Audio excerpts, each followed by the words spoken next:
Milwaukee Road west and marvel at the Milwaukee's huge GE Boxmotors and bipolar electrics that represented what could have been an American railroad power. The Milwaukee Road extended from the Great Lakes in mid-America to the Pacific coast. And the toughest portion on the Pacific Extension line had two disconnected sections under 3,000-volt electric overhead. Our mountain coverage focuses on the section from the Bitterroot Mountains to the Belt Mountains. See the rail scene in the Milwaukee's territory during the 50s through the 70s. The beautiful Olympian Hiawatha is featured behind a variety of power, and you'll see why the Milwaukee had a good schedule and the best scenery to sell to the public.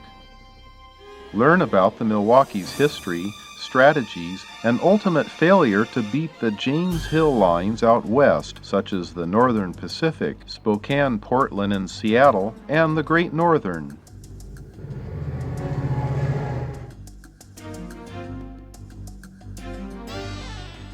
See how the Milwaukee adopted the colors of the Union Pacific on their passenger trains in the 50s, and see trains before and during the transition.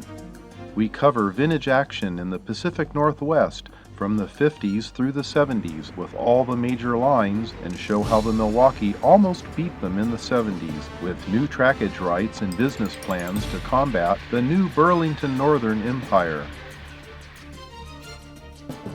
We also checked some action in the Chicago area and show the Milwaukee at work with many other roads calling Chicago home. The Rock Island was a potential merger partner, and the Rock had a similar fate in the 80s. The Indiana Harbor Belt shows up too, since it was once 49% owned by the Milwaukee in better times.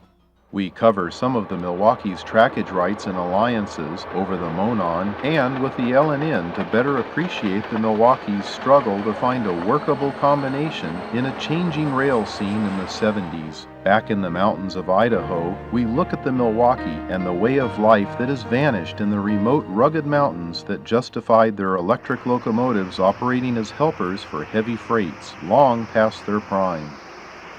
A brief visit to a substation to start up its huge motor generator converters is an experience that you won't forget, and the power from these substations built before World War I carried on into the 70s to the end of electric operation.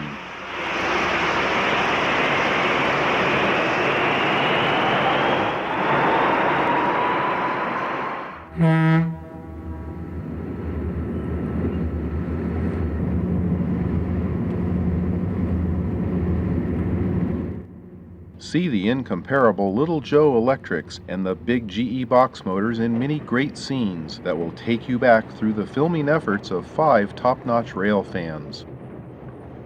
The Milwaukee used these huge box motors to switch the small yard at Avery. This must be some type of record for heavy switching power. We visit the large yard at Deer Lodge, Montana, with the daily ritual of the shop switcher pulling power out onto the turntable, all powered by an extension cord.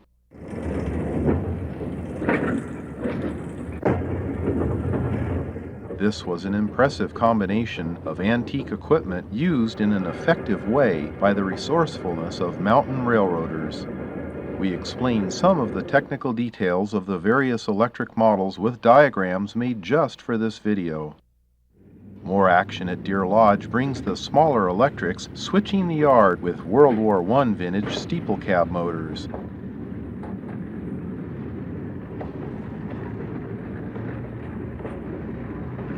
These great little locomotives kept the main line supplied with trains we follow out on the main line with diesel and electric action.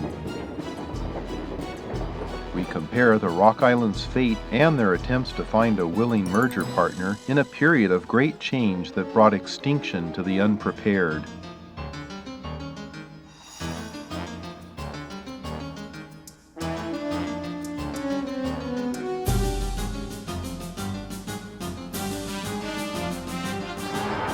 The vintage rock scenes like those of the Milwaukee have never been seen before until now, and this video will bring you a great piece of American rail history.